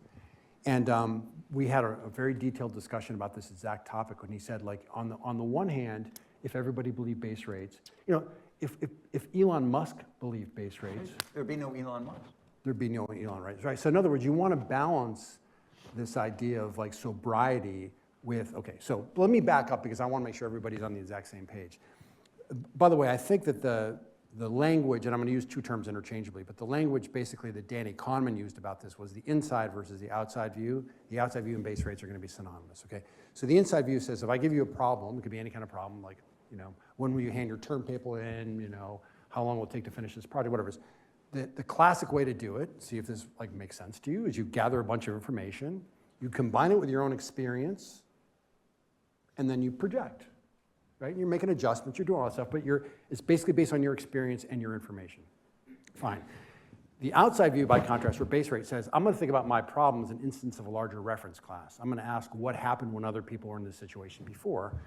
You're asking a very, very important question. And so, but it's a very different way of thinking about the world, right? And it's very unnatural, right? On the one hand, you have to leave aside all this cherished information you have, and you have to leave aside your experience, which we place great value on, and more value than we probably should. And second is you have to find and appeal to the base rates, right? So you're moving to Cleveland tomorrow, like, what's the base rate of people being happy after they move to Cleveland? You have no idea, right? But there is a base rate for that, something like that. Okay, so that's the setup. That's what base rates are. One thing I'll say too is that, and Kahneman and Tversky, by the way, Danny Kahneman was once asked what his favorite paper was, and he said the 1973 paper called The Psychology of Prediction. And in that paper, they talk about this, and they say, it's not all inside view, it's not all outside view, it's a combination. And the way to think about that is if it's a pure skill activity, it's all inside view, and it's a pure luck activity, it's all outside view, and then it's a combination for things in the middle. Okay, now let me get to the heart of your question, because you're asking an excellent question. So you're saying, hey, if I relied only on base rates, I would miss all these outliers. I'd miss all these exciting things that happened. And that's exactly right. Now, I just tweeted, I don't know if you saw this, I tweeted about this the other day, saying like the vast majority of outcomes are within the distribution, don't defy the distributions, but that point is exactly correct. So, you know, the question is like, kind of like, what do we do about that? Now, we wrote a very specific piece called Intangibles and Base Rates, or Base Rates and Intangibles, I can't remember the order of it. And what we found was companies that have lots of intangible assets, this is not going to surprise you, the mean growth rates of those businesses they're a little bit better than the average, but the key thing is they have much higher standard deviations. So intangible intensive businesses grow a lot faster than they used to, or businesses used to, and they shrink a lot faster. So greater growth and greater obsolescence risk. So there's more in both tails. So your point's exactly right. You should expect to have faster growth rates than we've seen before, but you should also expect more obsolescence. Now, we're going back to the AI thing. So, I mean, let's just think about this together, right? OpenAI did $3.8 billion of revenues last year, and their most recent third quarter projection is that for 2029, they're going to do $145 billion of revenue. That's 107% compound annual growth for 5 years. Now, if you go to the population of companies that are around $4 billion and say, what is their historical growth rate? The answer is something like 6%, so it's called and it's nominal, so call that GDP-ish. And the standard deviation is like 12, something like that, 12 or 13, okay? So it's not a perfect normal distribution, but close enough for what we're talking about, right? So do the math, right? This is like a 7 standard deviation event if you believe this normal statistics apply. So again, might they do that? What probability would you want to assign to that, right? So my whole thing is not don't believe that it could happen, don't believe the S-curves aren't happening and all that, but just say to yourself, like, if it's never happened before, it shouldn't probably be my base case, right? It should probably be, I'm super bullish, it should be a 20% scenario, 10% scenario, crazy, 30% scenario, right? So it's a node, but it's not going to be, right? But it's not going to be my base case, right? So I wouldn't go out and tell the world I'm going to grow 107% for 5 years off a $4 billion revenue base, because that's just like, that would be. Because I remember in 1999, Cisco had a $550 billion Yeah. market cap. And I was talking to a really smart investor, and he said, you know, I calculated this, everybody would have to own 3 Yeah. routers to justify it.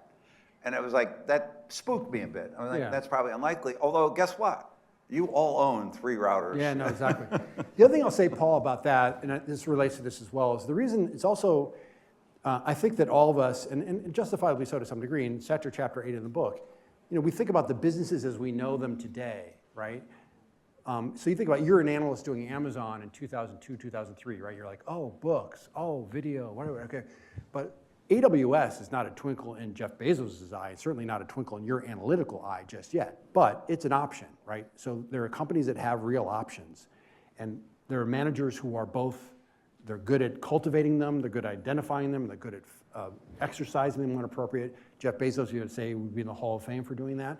So, and you might say, like, Elon, if you were to buy Tesla today, it wouldn't be because you're buying an auto business anymore, right? You'd say, oh, I'm going to buy it for the robots, I'm going to buy it for robo-taxis, I'm going to buy it for autonomous, whatever it is, right? So there might be some other story, but that's an option.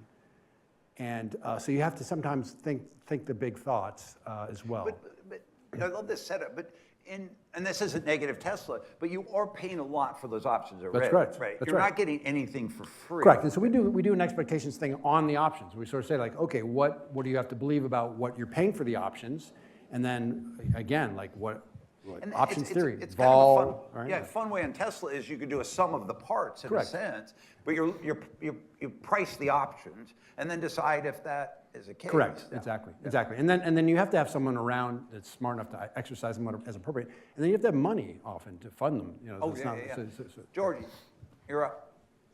First, let me thank you for being here at Fordham today. I'd like to ask a question about passive investing. Given the substantial growth of passive investing, what specific threats and opportunities does this trend present for value investors? And do you believe Benjamin Graham's principle that in the short run, the market is a voting machine, but in the long run, it is a weighing machine? Do you think this will still apply in the future with passive investing? Thank you. Why don't you open it up to, I was going to ask you this, a bit more general about, I think Cliff said it best, right? That if it's 100% passive, that's a dysfunctional market and it could implode on itself. And then he goes on to say, and the bad stuff doesn't happen just at 99% or 95%. And no one can tell where we are. Mike Green thinks we're at above 50, other people are estimating less. So how do we think about this thing? Well, the first thing I'm going to say, like, and I actually probably should have, even to Rob's point, the Graham thing on the voting machine versus weighing machine, I know it's like a nice line people like to say, but we wrote a piece about this. This is just me being cranky. Some days I get cranky and I write stuff out just to be okay. So I was cranky one day and I was called a long-term look at short-termism. People have everything to be short-term oriented. Right? So I was like, let's just take a look at this. Like, just be serious about it. And what's the first bit of evidence the market's long-term oriented? People complain about high multiples. What does high multiples mean? High multiples mean you're paying for cash flows many years into the future. How can the market be short-term oriented if you're paying for cash flows many years? So just mathematically, that doesn't make any sense. So then the other thing I say is this. They go, so what does this mean? They go, oh, the market's inefficient in the short run, but it's efficient in the long run. Yeah. I'll go, great. How long's the long run? 3 years. Let's pick a time. 5 years, whatever you want. I'm like, okay, well, that means 5 years ago, today's the long run from 5 years ago. So it's all efficient now, right? Well, no, it's 5 years from now. Well, 5 years ago it was inefficient, but now it's supposed to be, isn't it, right? Aren't we weighing now? We were voting before. Oh, no. Oh, okay, so you get the idea, right? You're in a conundrum right away because today is yesterday's long term, and it's always off on the horizon. So I think that Graham's point, which I think is, the reason the point is still valid, is markets periodically go haywire. They periodically get too optimistic, and by the way, it has nothing to do with technology, it has nothing to do with indexing. It's been true as long as markets have been around. From the first time an exchange opened, human beings were bonkers and did bonkers stuff, and bulls and bears and all that. Okay, so that's the first thing. Now, the second thing I'll say is going back to this indexing question, which I think is really important. I'm very open on this, but I am very confused by the whole topic. First thing to say, just to reiterate what you said, Paul, which is exactly correct. The industry used to be 100% active. What do active managers do? They do two things that are very important. They contribute to price discovery, which basically means they make prices efficient, and they provide liquidity. Now, these should be considered to be positive externalities in economics. And index funds are and have always been free riders. They rely on active managers for price discovery. They rely on active managers for liquidity. And how many free riders can you have in a community? That's sort of the big question. Now, I'm sympathetic to Cliff's point is you don't probably need that many active managers to make sure that we have price discovery and liquidity, but this becomes the question where this becomes the vital question. So I've been following this debate very closely. By the way, over the holidays, I took one of the big LLMs. I got 15 academic papers on this, and I put them all in, and I said, tell me how this breaks. And it basically says, like, whatever you want to believe, buddy, I got something for you, right? If you tell me what you want, we'll yeah, have the citation for you. So, for example, there's something called the inelastic market hypothesis. Says every dollar goes in, the market goes way up, and that's why all this money goes in big cap stocks. And then there's a paper that just came out that says, oh, the inelastic market hypothesis, it's called the elastic market hypothesis, and that's overstated, and actually it's a very short-term effect, and it goes away very fast, and so on and so forth. So I think in academia, this has not really been sorted out. There's another fascinating paper saying, like, if there's demand for a stock, guess who ends up being the counterparty, right? Because if there's demand, there should be supply, and the answer is corporations are the supply, and they're doing it through stock-based compensation. This is Marco Salmon at Harvard Business School, and he's saying it's almost dollar for dollar, right? So Fascinating it's a paper, very complicated, thing. So my own sense is, I mean, Cliff wrote a whole thing about markets being less efficient that defies complete common sense. Like nothing in life is easier typically. Maybe boxing is not as good as it used to be, but everything else has gotten better, right, for sure. Athletics have gotten better, businesses is better. I mean, corporations, you can complain all you want, they're much better run than they used to be. They're much more sophisticated. They're, you know, You had that great chart where you show the differential in alpha on mutual funds. That's gotten tighter. Yeah, exactly. That's gotten tighter. Yeah, so that, by the way, that's a paradox of skill. So basically what we show is, I mean, this is the paradox of skill is the key idea from the success equation, which has gone away. But the success equation, the idea is that when you have luck and skill that contribute to outcomes, which is most things in life, as skill increases, luck becomes more important, which doesn't seem to make any sense. But the way to think about it is skill has two dimensions. One is absolute skill. And I think we would agree that you look around the world, absolute skill's never been better. We can see that vividly with, for example, athletics measured versus the clock, best, right? Marathons, 100-meter dash, all that kind of stuff, very clear. The second dimension is the key one for us, which is the difference between the very best and the average shrinks over time. In other words, and Stephen Jay Gould wrote a very famous book called Full House. He called it the spread of excellence, was his exact phrase. And this is where I got the idea. And so what happens is the standard deviation of performance goes down. Ted Williams hit 401 in baseball in 1941. No one's come really that close. The answer is because the standard deviation of batting average was a lot higher in 1941 than it is today. So if he was a 3 standard deviation event. If you were 3 sigma today, you would hit like 380 or 375, fabulous, win the batting title. You're Aaron Judge or whatever it is, but you're not over 400, right? So what we say, all right, let's take it over to investing. So we run the standard deviation of alpha, and lo and behold, it's this exact same pattern. It's just been shrinking over time. Now, there's an interesting side story. One of the guys who got on this using the Stephen Jay Gould paper was Peter Bernstein, the great Peter Bernstein. And he said, the paper's called something like, Where are the 400 hitters of yesteryear, or something like that. And what Peter showed was it goes down, down, down, down, down, and then right around the dot-com, it actually goes back up. So Peter wrote right when the standard deviation was going back up. So that was fascinating, and then we continued to track it, and it goes right back to trend. So what happened was, around the dot-com, lots of individuals got involved. That was really good for institutions. They generated excess returns, and as soon as the individuals were chased out of the market, those excess returns went away. So, but going back to this question, I think we should be watching all this stuff very, very closely, very carefully. My intuition tells me there's still enough active management to keep things going, but I think it's something we should worry about. I think we should watch it closely. We should watch it very closely. And then the other thing is, Paul and I were talking about agent-based models. I think this is an extraordinarily good tool to try to assess this problem. So we should build an in silico world, give people decision rules, see what people do, and then see if there are breakpoints. Yeah, right? I think the idea is that let's run this, a very sophisticated agent-based model. We start everybody's active, and the key to active management is the correlation of errors, right? The wisdom of the crowds effectively is, if people are making mistakes the same way, that means the errors are correlated and you're gonna get mispricing. The more you get errors uncorrelated, we get less mispricing. So run that, we can model that very well. And then slowly introduce this agent, behaves in a very consistent way, inflows into the fund they buy, outflows they sell. And then model that and see what happens. Now, Mike Green, friend of mine, he modeled this in a certain weird option a few years ago, and the thing goes hyperbolic, goes straight up, and then collapses like a black hole. So that's one of his. I think we should do more. I'm with you. Jonah, who'd you give the mic to next? All right, yes, sir. Good evening. First of all, great event. Thank you to organizers. Michael, special thank you to you and your colleagues at Counterpoint Global for all the research and that you publish it openly. My colleagues literally dropped their pants when you publish something. So maybe I would go with the following one.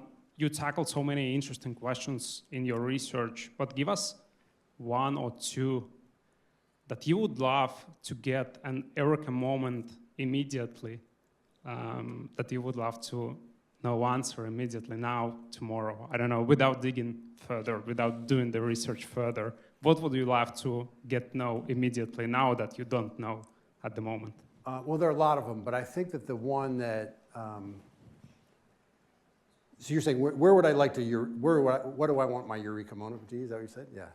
I think the area that it's bothering me a lot is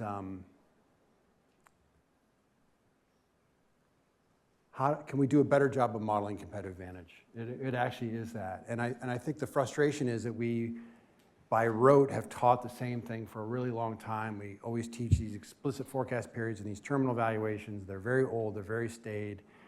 No one's thought creatively about this in a long time, and we have a lot of data. Wait. Not many people have thought creatively about this. We've not thought creatively. Did I say we thought creatively? You said nobody, and Oh, not. I mean, there's some work being done on the value of growth that's kind of interesting. Yeah, okay, so, but it's underrepresented. That would be one.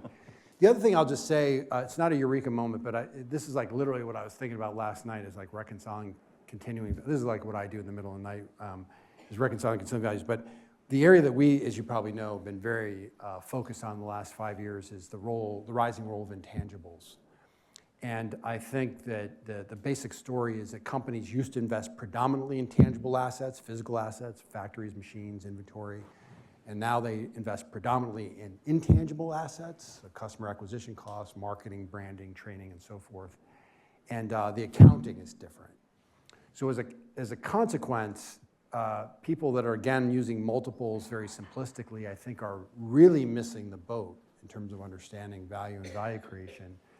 And so I was trying to think about how to do the valuation, go back and forth between these two things in valuations, because the problem is when you capitalize intangibles, you increase earnings and increase investment by the same amount. Free cash flow doesn't change.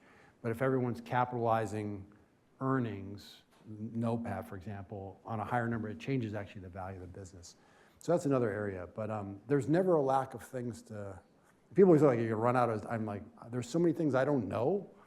I feel like I'm never going to run out. You know, it's funny you say that because when I was younger, people would say, as I get older, I feel dumber. And I was Yeah, no, I'm definitely. sorry for you.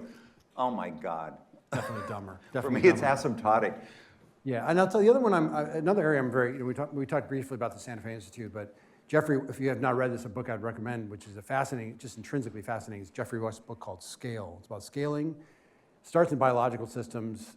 The backstory, interestingly, is there's something called Kleiber's Law, which you take mass and metabolic rate of a mammal, for instance, just mass, so how much they weigh, metabolic rate, how much energy they use, and you plot them, and it turns out every mammal falls on a line, on a power law, log. They follow a line with a 3/4 exponent. So if you tell me the mass of a mammal, I can tell you exactly how much energy it uses. It's extraordinary. Kleiber's Law, known for a long time. So the question is, why does Kleiber's Law work? And so these physicists, biologists, and ecologists at the Santa Fe Institute figured it out. It's actually energy dissipation through a network. It's beautiful math. It makes sure all these predictions are really cool. Okay, so then they took that work. It turns out cities follow these power laws. No one knows why. Cities totally self-organizing, same thing. Now we have all these theories about cities and how they work. Well, the last part of Jeffrey's book, which is the weakest, but they're still doing work on this, is about corporations. Yeah. Corporation sizes follow power law. We have no idea why. Totally self-organized system. Let me say this this is an extraordinary claim I'll make for you though. And by the way, we wrote a piece about this. We have the data for the Fortune 500 back to whenever it came out, 1955 or whatever it is. It's extraordinary. You tell me the ranking of a company, so company number 363 in 1972, and I can tell you very accurately how big it was based on an equation. Crazy. Okay, crazy. And the implication of that is, if you say to me, what will the distribution of company sizes look like 10 years from now? If you give me a sensible inflation number and a sensible growth number, I can tell you very accurately what the distribution of company sizes will be in the future. Now that, we don't understand why that is, right? And maybe it will change. Maybe these guys will leave. Maybe it'll change. But we have the data now. Again, it's 75 years. By the way, people talk about it because people are like, oh, our base rate's useful. We've had disruptive innovations. We've had wars. We've had all this weird stuff happen, right? So this is all the stuff is in the base rate data, right? So. And yet, it seems to be consistent over time. All right, up here we have. Extraordinary. Yes, sir. Firstly, thanks both. Michael, my question revolves around your point around identifying beats before they sort of hit the tape. And along this line of thinking, would you not agree that it may behoove CFOs and their stakeholders to effectively, consistently sandbag their numbers? Yeah. And I think if we look at some of the top performing growth stocks of the past year, I'm thinking names like NVIDIA, Palantir. At least I personally believe that's the approach the CFOs are taking. Sure. And what pitfalls, what downfalls am I missing Yeah, I mean, there? but the sandbagging is age-old, and you probably, since you do technology, you're getting more of this, but I mean, that's an age-old thing, right? Which is companies always want to meet or exceed their numbers. And so they're always going to try to come in at the low end.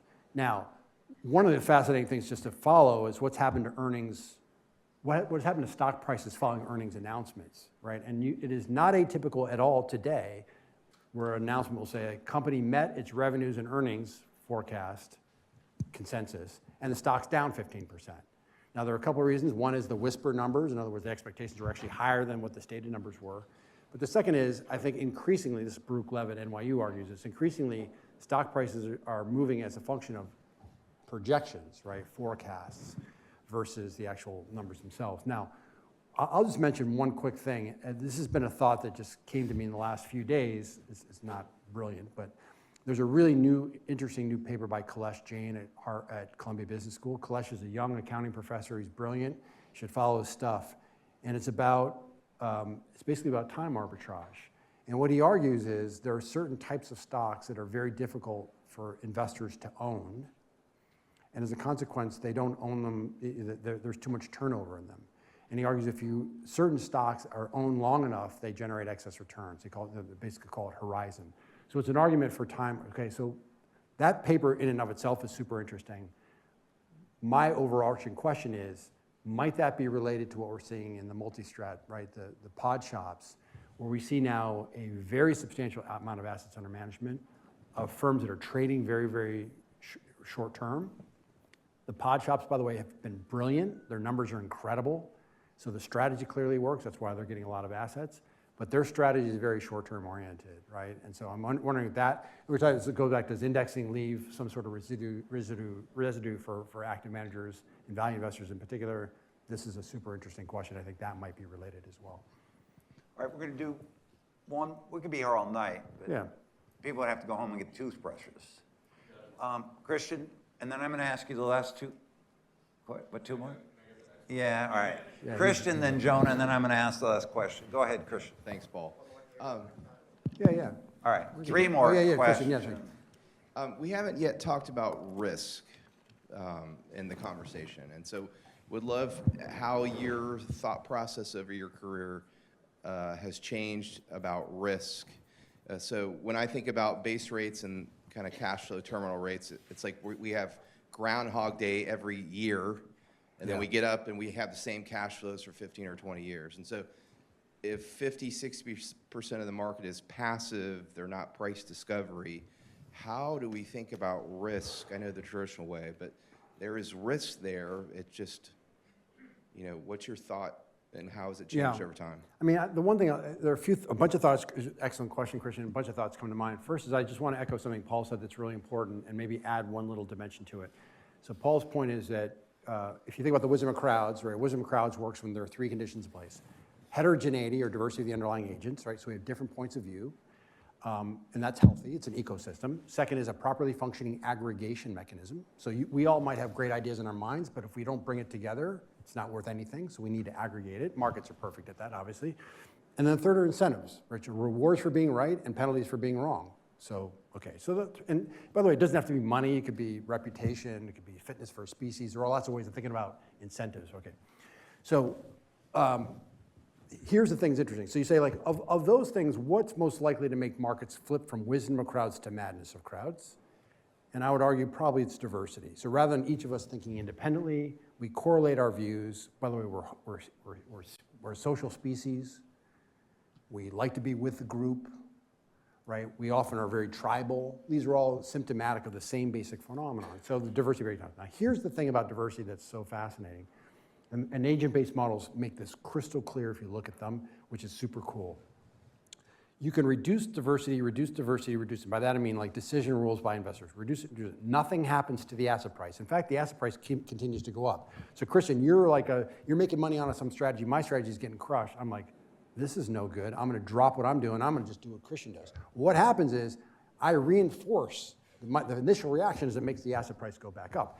So we're getting diversity going down. We're getting asset price going up. We're all feeling really good about the world. But notice that the key thing is that there's fragility building in the system.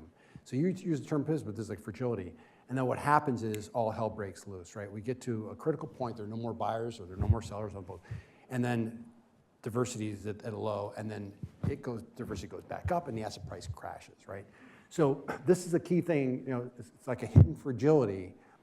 It's like water goes down to 33 degrees. If it goes back up, everyone's like, everything's cool. But if it had gone to 32 or 31, it would have changed states and we would have seen it, but we don't see it. So to me, like, how do we think about diversity? How do we measure that? Is there a barometer for that? And there are techniques, there's sentiment and so on and so forth. So that's the first thing I would just say, that the reason it's so difficult to understand is that it's nonlinear, and humans are really bad at nonlinear type of systems. Okay, second thing I'll say is risk. The one thing I'll say that I'm much less dismissive of the traditional risk measures. I know, like, people, permanent loss of capital versus volatility and so forth. Okay, so I get that, but here's what I would say. I think volatility is actually an excellent measure of risk in the short term. Like, if I have to pay my kids' college tuition bill next week, I care a lot about volatility, right? I'm not worried about permanent loss of capital. I'm worried about volatility, right? If it goes down 20%, that's bad.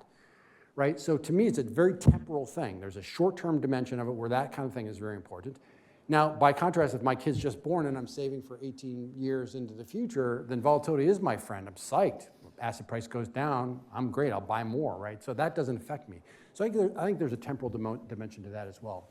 Last thing I'll say is, I love the question about base rates. We wrote a piece earlier this year called Probabilities and Payoffs. And this is just how I would want to frame every investment opportunity. Just say, like, what could possibly happen? What are the probabilities, and what makes me change both of those things over time as information comes in?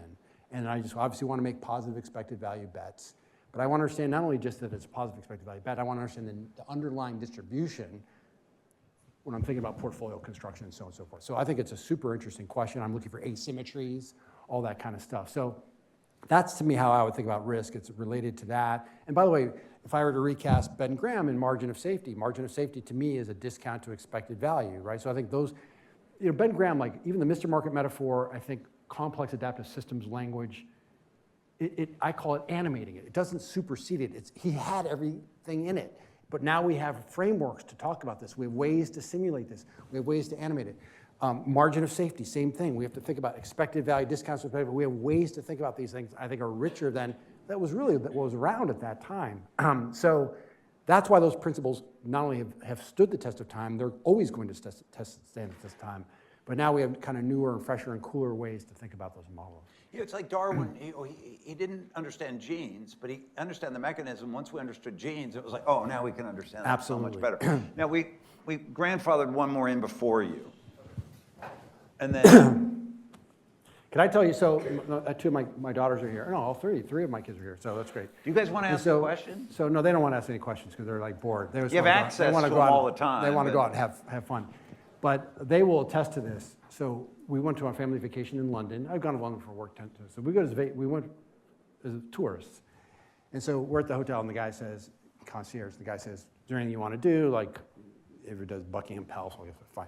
I go, I want to go to Down House, where Charles Darwin lived. And the guy goes, I've been working here 35 years. No one's ever said that to me. So we literally, and the kids can vouch for this, it was like train, bus, walk to go, and we all went to Down House. How was it? Was it worth it? It was life-changing. Yeah, it was life-changing, yes. Good answer. Your kids are better trained than mine. No, I answered on their behalf, so anyway.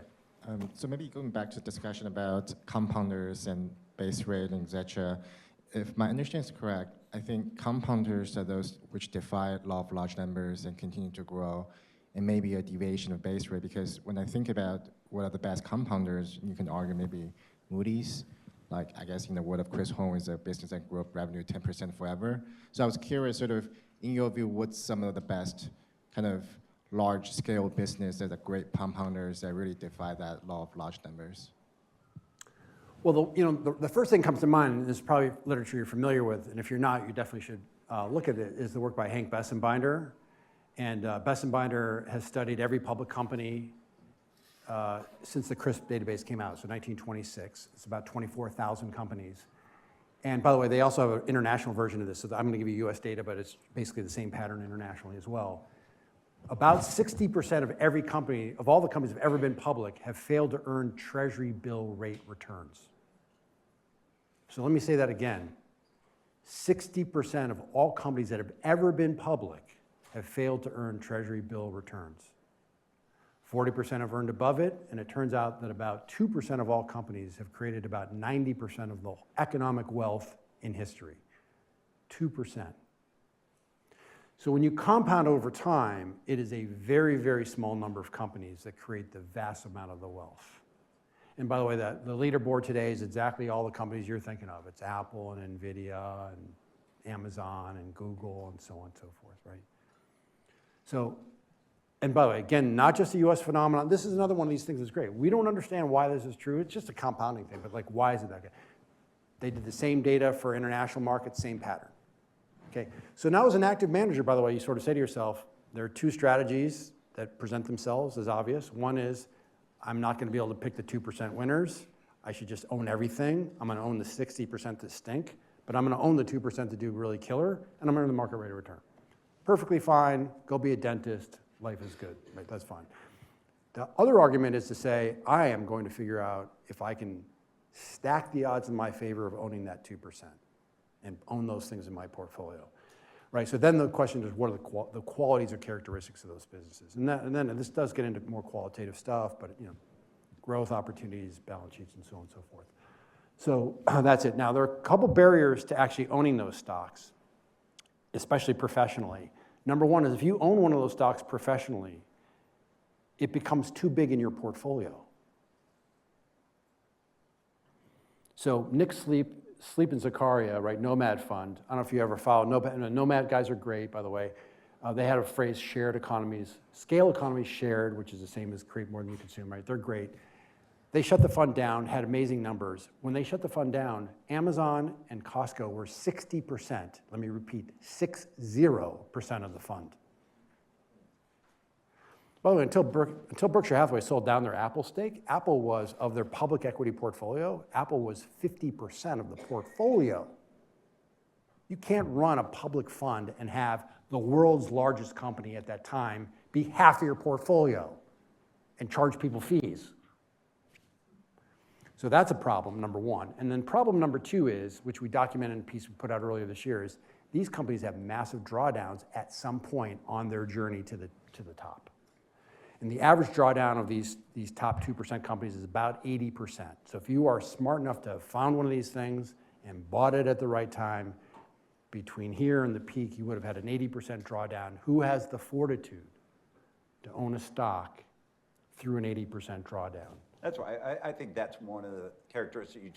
There's a paper that came out, I printed it, but I haven't read it yet, that God would not have survived. Right, so we put that in there. So it's Wes Gray wrote this paper, and it's great. He said what we're going to do is we're going to do a 5-year look ahead, and we're going to populate our portfolio, top 50 stocks of those that we know are the best performing 50 stocks in the market. Full understanding. So we buy them today. We know it's going to be, there is no better portfolio possible. And looked at the drawdowns. And some of these drawdowns were killer. I mean, some were during the crash and all that, but these are consistently 25, 30, or 40% drawdowns. He's like, if you do that as a professional money manager, you're going to get, even God would fire you, even though you know by definition there is no better portfolio for returns. Right? So this is why it's almost like the profession itself is fighting against you, because if you are, and by the way, you see like a lot of people, this is the problem also. Like Bill Miller came to my class, and as much as I love Bill, he said something which I was thinking, it's a teaching moment, but should I say something? And I didn't. But he said, think of all the wealthiest people in the world. They are all completely concentrated. Larry Ellison, Elon Musk, Jeff Bezos, Bill Gates, right? They own, well, the problem with that, hopefully you see the logic problem, right? Which is people who are concentrated are also the poorest people in the world, right? Because if your thing goes to zero, you have no wealth, right? And so it's both sides. You can't just pick one side of it. He also said in the housing crisis, before the housing crisis, everybody's born short a house. How'd that work out? Yes. Jason, Jonah, where'd you go? He's right here. Right in front there of you are. Right in front you of have the mic. It's your turn. Hello. People are getting hungry, tired. I'll keep it quick. They want a network. Yeah, they want a network with the food. Financial reporting is something that's, it's changed over time, and I'm kind of curious, there's a recent proposal from the Treasury Secretary that we should that they may go to only reporting do biannual reporting rather than quarterly. I'm less curious about the political ramifications of that. A little more about what you think the fallout from a policy like that. Yeah, would I think it makes no sense, and I hope it's going to be dead on arrival. It's very difficult to take information away from investors. We had a natural experiment in the UK, by the way, did some version of this, and it did not help markets at all. So if full transparency, information, I think these things are all healthy, and I have a reaction to short. I don't want people like just thinking about the short term and reacting to things in the short run, but more information is always better. So I just don't think that goes. I'm hopeful. I'm with you. I'm hopeful it's dead on arrival. A lot of dumb ideas get floated, by the way, so hopefully This one dies. All hopefully right. this one dies. Last two questions, but I'm Oh, going to yeah. modify them. So at the end of every podcast, he asks his guest two questions. Oh, I guess God. Tano asked one and you asked one. I should have prepared for this. Pardon? I should have been prepared for this. Go ahead. No, I'm going to modify them slightly. So Tano always asks what concerns you, keeps you up at night, what you're worried about. We'll keep it to less the economy in the world, but maybe more investing. Is there anything that... Yeah, I mean, I think, well, I do worry about political stuff, and I think we should be worried about political stuff, and it's not just in the United States, but everywhere, so I think that should be on don't people's radar. scratch that itch for Well, we're me. not going to go, we're not going to go very far, but I would say that I do worry about that stuff. And then, I was a government major, so that does rear its head to some degree. In investing, so obviously AI is a big unknown. For me, it's a big unknown. I think it's a fascinating topic. Most of my kids are very involved with it, so they're doing it every day. I don't understand exactly how this is all going to shake out. It's completely fascinating. It's going to be very revolutionary for all of us. So that's another big one. I think that this active-passive thing is another, if you said it to me in markets, in the context of markets, there's an interesting thing, like, you can now, maybe you have Robinhood app, you can trade for free. Is trading for free a good thing? And there's something to be said for sometimes before you make a decision, having a little bit of friction, whether that's a little bit of a cost or a time delay, may not be a bad thing. So that would be something I would say is like. I always have strange analogies. It's like texting when you're drunk. I mean, it's better if you don't. Trading reminds me of that a little bit. Free trading. Poor Sandra has You got away with the words. strangest analogies. All right, the second question. I was going to ask you what you're reading, but I'm going to ask a slightly different. Other than your books and my books, name a book or two that you think everybody in this audience should read or should have read, and we'll keep it in the investment world. I know some of your guests have wonderful ideas outside the investment world. Yeah, they do. It's funny, I got to look it up because my oldest son, their older sibling, did a gap year before he went to college, and I gave him like a dozen books that I thought every 18-year-old should read, and he read them, and I think it was great. So and then I'm like, what was that list? And he's like, I forgot. So anyways, we try to cobble it back together. But when I have interns, like young people work for me, usually the books I give them here are the handful of books I would give them. Number one is, if you haven't read it, it's just beautiful. It's Against the Gods by Peter Bernstein. Great book, Against the Gods, History of Risk. History of Risk. And I think that Peter, and Capital Ideas is actually quite good too. He's got the newer version, he revised it. The older one's actually to some degree better. Agree completely. But the reason I like both Against the Gods and Capital Ideas so much is because it's a little bit, Paul, and you demonstrate this a lot, it's a little bit of like pedagogy. It's understanding the history of ideas. So why did Harry Markowitz come up with this thing about you have to think about risk as well as reward? And the answer is because his advisor kicked him out, made him go to this dusty library, pulled this book off the shelf and said, this guy screwed it up and I can make it better, right? That's pretty interesting, right? Like the history of where these ideas come from is super interesting. Bachelier, basically founded the Black-Scholes model over a century ago, right? Brownian motion, forgotten for 50 years and then brought back to life by Paul Sam. These are fascinating stories, and he tells a lot of those stories. By the way, Against the Gods, the book I'd like to read, I don't think I'm capable of writing it, but the book I'd like to read is The History of Distributions in the World, right? So we've been talking about normal distributions, we've been talking a little bit about power laws, but there are all sorts But a of bit of a narrative as opposed to just no, pure like who scientific. came up with it? Yeah. Like, and by the way, Against the Gods got some great stories about how Gaussian distributions, how Gauss came up with the Gaussian distribution. And there's sort of crazy stories behind all this. So like all these distributions, who figured out the power law? Like what's the story? Like what's the human element of it? So I'd buy that book. I'd buy that book too, right? So it'd be really, and then say Sandra, like, I'm sorry. what's the I'd buy that theory? book. Yeah, here's the theory, here's what it actually does. And then like, where does it apply in the real world? That would be interesting. This is an oldie but a goodie, but I really like Steven Pinker's book called How the Mind Works. Oh, that's a very good. Pinker's got a brand new book now about common knowledge.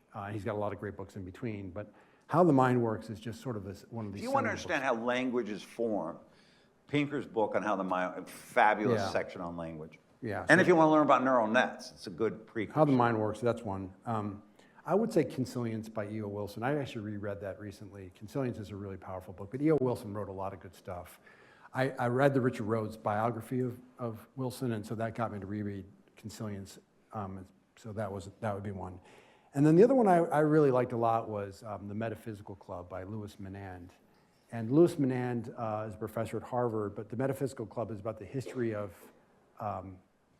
it's really about philosophy and the area of pragmatism, so pragmatism within philosophy. So you get a really nice whirlwind tour of the pragmatists from the late 1800s into the early 1900s, and it's just really interesting, really fun. Meher Desai really thinks that that's the best intro to insurance, is that book. Right, of course, yeah. If you think of, if you're interested in insurance, where it comes from and why people do it, the Metaphysical Club actually, and James's work on all that is sort of, which I think is kind of a... Yeah, so, and I'll just say that this year, like I've reading a bunch of stuff, but the book this year that I think was maybe most surprising to me was a book called Frank Ramsey, by a woman named Cheryl Misek. And Frank Ramsey, I think people don't know who he is, but Frank Ramsey, he died when he was 26 years old, which is why people don't know him, because he would have had an incredible career, but made major contributions in philosophy, mathematics, decision theory, probability. He died when he was 26. Died when he was 26. And so I am very good friends with Richard Zeckhauser at Kennedy School. Richard's one of the great economists in the world and a champion bridge player. And he is the Frank P. Ramsey Professor of Political Science at Harvard. And so I was like, who endowed that? Interesting. And I find out it was the Ford Foundation endowed Ramsey. So I was talking to Richard about this, and he said, Ramsey, so Keynes wrote a book about probability, I think 1921. Which a lot of people think is his most important book. Right, and so Ramsey, who's an undergraduate, says, you got this wrong. So Keynes is most associated with subjective probability. Ramsey says, you got this wrong. 20-year-old kid, right? By the way, he translated Wittgenstein's Tractatus from German into English. I mean, like the stories are insane about what this guy was able to do. So he wrote a piece about correcting Keynes, and it turns out that Annie Duke wrote a famous book called Thinking in Bets, and it basically is that was what Ramsey came up with. And it got resurfaced in the 1950s and has become very famous. But the idea is to say, if I want to understand your subjective probability about a particular outcome, I ask you to make a bet. I ask you to bet about it. And that is how I figure out, you put your money where your mouth is in effect. So Frank Ramsey, that's a book I thought was really I think awesome. Annie Duke's two books, Thinking in Bets and Quit, are outstanding. I throw those in there. Agreed. We could be here all night. We're going to end it here. Michael, thank you. Thank you. Thank you. Thanks. Thank you. Where's Jonas? So what are we doing now? We're going. Michael's going to stick around for a few minutes. Oh yeah, you're gonna. We have some swag for our speakers, some Fordham swag. Thank you. Thank you very much. Awesome. Yeah. Well, thank you. Thank you. Holds a nice place on your shelf or something. Yeah. Thank you. Michael, thank you. Thanks, Paul. Very much. Thank you Super so fun. much to our speaker. Let's give him a round of applause real quick.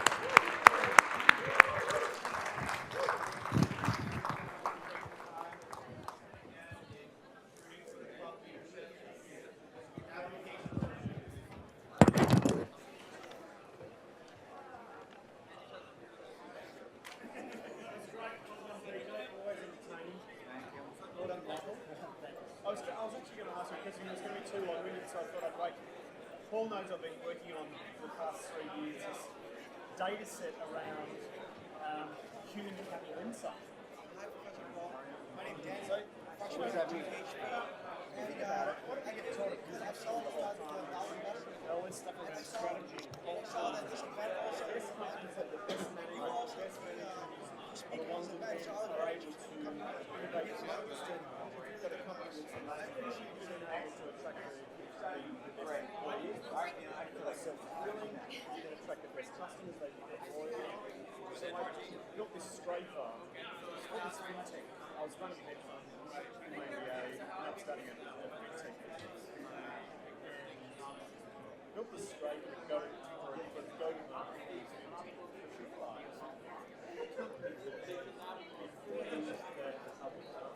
So the most important set of things, companies, all these companies are out there.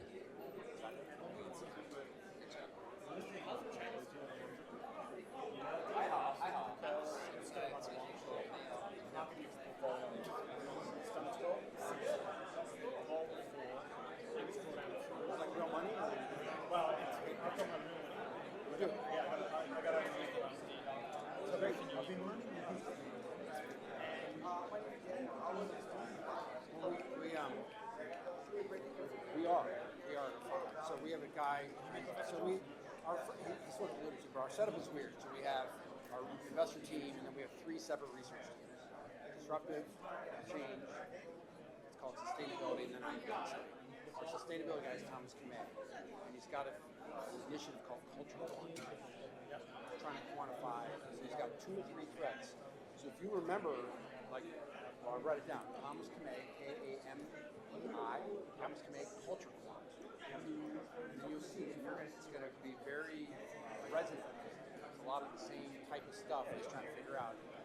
He's got measures of turnover, like employee turnover, and he's got killer data sets. So he's using really got great data sets. And then we did one on promotions.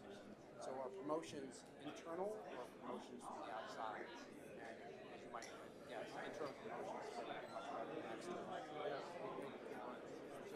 he's done this. And by the way, Thomas has worked with George Seraphim at HBS. He's worked with some serious HBS academics on this.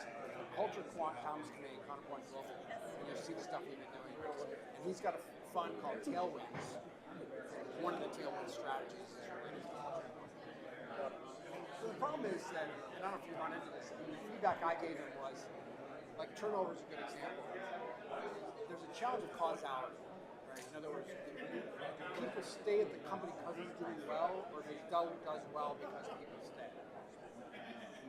Teasing out that causality is extremely difficult. And one becomes self-fulfilling as well. Because, like the NVIDIAs of the world, because the stock's gone up by so much, it's leading the world and it takes a little time to it. But just the same, each business that has had the most incredible culture. Right, exactly. And it has, and this, Paul said, tongue-in-cheek, that big NVIDIA Yeah. My nephew was. My nephew's got a PhD in computer science. He's one of the researchers there. Right, and he's killing it too. You probably asked him, right? People walk over hot coals to work there. It's like he sweats the productivity of the employee. Right, but it's to say it is hard to know, again, right place, right time, stocks doing well, all that kind of stuff. Yeah, so it's hard to, again, I just think, so that was it. We did some statistical things to try to figure it out. And I think, I just made him tone down the language, saying we don't understand exactly what the causality is. But that outcome is certainly true. The observation doesn't even have to be causal. You just observe that it's happening, and that's probably good enough. You had a preference on ROIC versus My pleasure. earning growth. Can I just learn more about you think ROIC drives growth?